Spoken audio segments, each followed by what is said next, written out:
Look, no matter what it is that you do, if you present yourself in any sort of alternative light in comics, you are going to get pushback.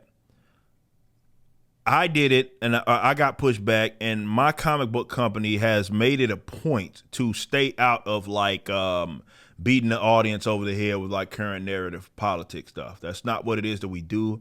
Doesn't matter what I or another writer or artist or what it is that we view.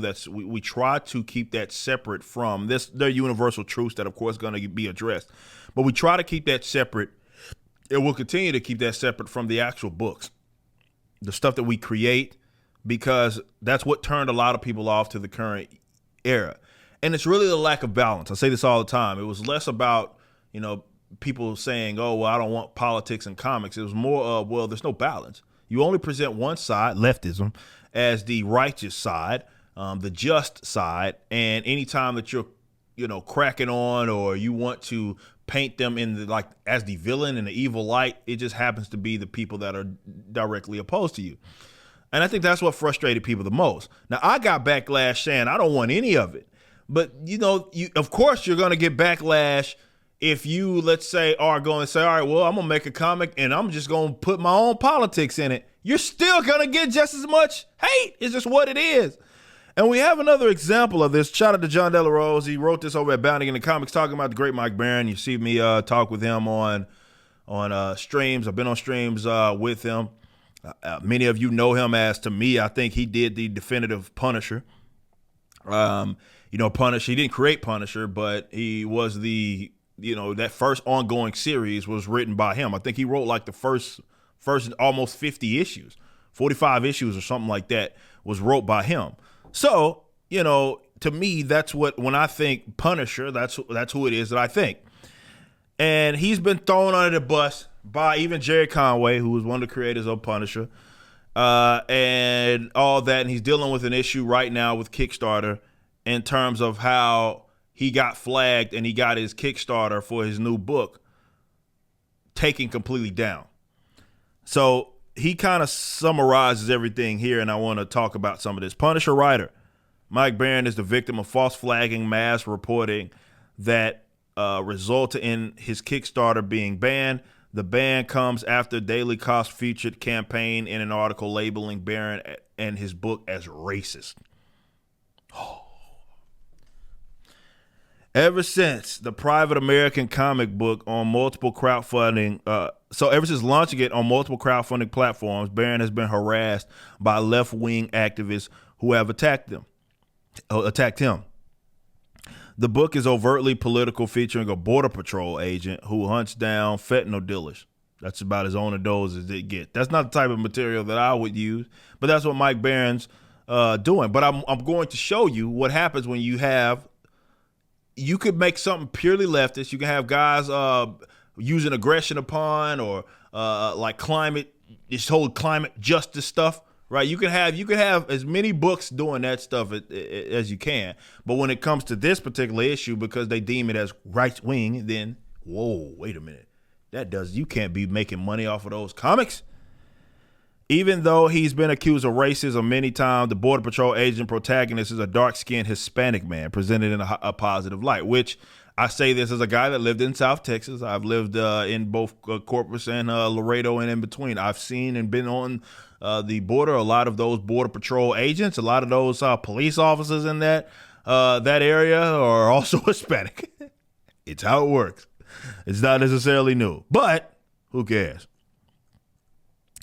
Barron has already suffered having his book's professional Twitter account suspended, having the comic book subreddit ban his content from being mentioned. They did that to me. Again, just keep this in mind. This is the point. I'm not saying, hey, these are the comics that, you should make. No, because I don't make them. That's not what it is that I'm saying. What I'm saying is, you see that there's only one allowed opinion in the industry in terms of the politics, and that's leftism. It's pure leftism. They did that to me.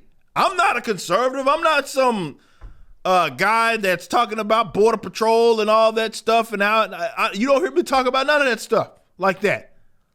But they did the same thing to me in terms of the subreddits banning talking about the Riververse. Indiegogo shadow banned his campaign and having it unsearchable on their website. The radical left in the online comic book community has done everything in its power to ensure the book couldn't be seen by potential customers. Escalated attacks on Barron last week. Star Mignon posted an article saying Punisher writer Mike Barron releases another racist as fuck comic book. And here is the article right now. That's a hit piece if I've never seen one. And he starts rambling about Private American. He says it's terrorism distinguished as a funny book. And he labels Mike Barron as a scholastic terrorist. The terminology of stochastic terrorism, has been or become popular in far left circles as of late, which they mean rhetoric that can lead to inciting violence. That's how it always happens, right? It's like, well, we can't really say that you did something that's criminal, so we're going to say that what you said might influence someone to do something criminal. And it's like, come on, bro. And this is some of the book, and as you can see, the main person this is about is not a white man. Private American, the hero in this main story, as you can see him right there. And Mignon says, we urge anyone who is offended by this domestic terrorist handbook for bubblegum campaigns to contact support.kickstarter.com and tell them hate has no place anywhere, let alone a platform where decent people go to bring their hopes and dreams to life. Like, this is a man, like, they're all mad at Mike Barron for making a book about basically a Border Patrol agent taking it to drug dealers is what they so mad at. Like, that's actually kind of tame now that I think about it a little more in terms of like other militaristic, you know what I mean, comic books as well. This one's just obviously hits hard home and is pretty on the nose with what's happening right now. So, and again, this ain't me saying, well, yeah, go. I'm not telling you to go like this is the type of books that I would write or anything. No, it's what I'm telling you is I'm showing you an example. It does not matter. It does not matter if you don't put the stuff in the like that's political or that deals with like current issues in your books, or you don't. It does not matter to these leftists. They will paint you as an evil person. You know what I'm saying? Period. This request was ignored. He says Bleeding Fool editor Chris also serves as a campaign manager for Private American. That's not Bleeding Cool. It's Bleeding Fool that he's talking about. Reported he sent Daily Kos an email requesting them to remove the article, describing it as a defamatory post. He said within hours of sending his email, Daily Kos, the Kickstarter campaign was indefinitely suspended.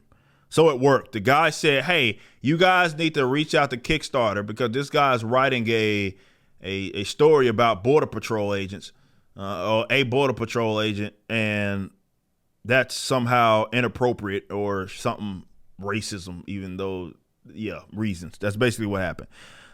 Despite Kickstarter approving the project before launch, their message to Braley regarding the campaign stated it violated Kickstarter's policy on inappropriate content, including but not limited to explicit or pornographic material, hateful or offensive content that fails to meet Kickstarter's spirit of inclusivity by promoting discrimination, bigotry, or intolerance towards marginalized people. Kickstarter then informed Braley, as a result, your project has been suspended. This means that all funding has been stopped and backers will not be charged for their pledges. Once a project is suspended, it cannot resume funding. No further action is required on your part. So Kickstarter took this down. Jerry Conway, who is a chicken shit as they come, despite him being a Punisher creator, if you followed him on Twitter, you wouldn't believe that. Because this guy he couldn't be anything further from Punisher. He says, Conway wrote on Twitter, Daily Kos, Mike Barron is not the Punisher creator. The actual creators of the Punisher condemn his assholery and white fascist embrace of Punisher symbol. Wow. Double standards are held all the time with these sites allowing vile political speech. They make it impossible for creators to sell their products. He says has mild political content from the right, and I would consider that like it's on the nose as far as a current narrative. But think about it, like in terms of what you've seen in comic books, whether it be cop comic books, military comic books, it's rather like fitting in that ilk. It's not something being done completely out of line. It's just that it's something more specific to the current times of America with, you know, with the whole fentanyl issues and all that. So Kickstarter did take it down. I think Indiegogo still has it on, but it's like they shadow ban. Like I think the search and discovery stuff has an issue. So, but this is how they operate, man. It doesn't matter whether you are or you're not political. If you yourself are not a leftist, you're gonna get it. This is just an example of someone that, you know, is making a book based on something that they think plagues this country, right? It's something unique to this country. And he did a comic book based on basically a hero that deals with fighting the problem of what he deems as like the fentanyl issue.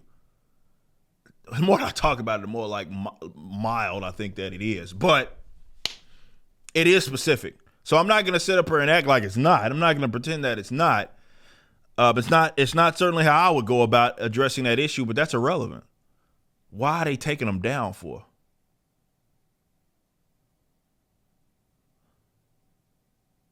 For what? Like, from what we've picked up, there's nothing bigotry. Like, what are you talking about?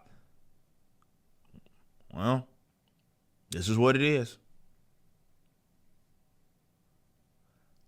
You have to be prepared for this. And, you know, I spend all the money, and I'm not saying everybody should do it because everybody doesn't have that much money to sit up here and spend to have your own website. It costs a lot of money. But it's something worth looking into because at least you don't have to deal with this. So when we came out, we got all these idiots doing all this negative stuff, talking all this noise about me, right? The hit pieces being wrote and all that. There was nothing that they could do about it. It didn't matter because we hosted it on our own stuff. And so you can go write the articles until your heart's content and it wouldn't change jack. But you need to be prepared no matter if you're just not a leftist. You've now two examples of dealing with similar stuff from one creator like myself, who is a libertarian anarcho-capitalist, right? Who did something that isn't political like that doesn't deal with on-the-nose current narratives. They hated me for it. And now we just gave you an example of a great writer who's doing something who is, you know, something that, let's say, more slanted to like the conservative issues and what they think plagues the industry, doing comic book based material on that. And you see how they treating them the same way. It's just that he's a pro. He's a comic pro. So, you know, he's going to get he's going to get a lot of that. You have to be ready to deal with stuff like this. Wherever you're viewing the content, I appreciate you. If you enjoyed it, you may be interested in my comic book company, Rippaverse Comics. Our first book and campaign, ISOM #1, brought in $3.7 million with tens of thousands of satisfied customers. Visit Rippaverse.com to check out our store and stay up to date with the latest campaigns from one of the hottest new comic book companies. Also, my first big step towards a parallel economy was the development of my personal website, ericdjuly.com. This entirely replaced my Patreon. Now, if you enjoy this content, please consider becoming a member over at the website. We have an ever-expanding list of perks for various membership tiers, a forum, and a phone app. Some of these perks will even benefit you if you're fans of the Rippaverse. Anyway, I appreciate you so much for being a supporter and or customer. I even got a little love for my haters.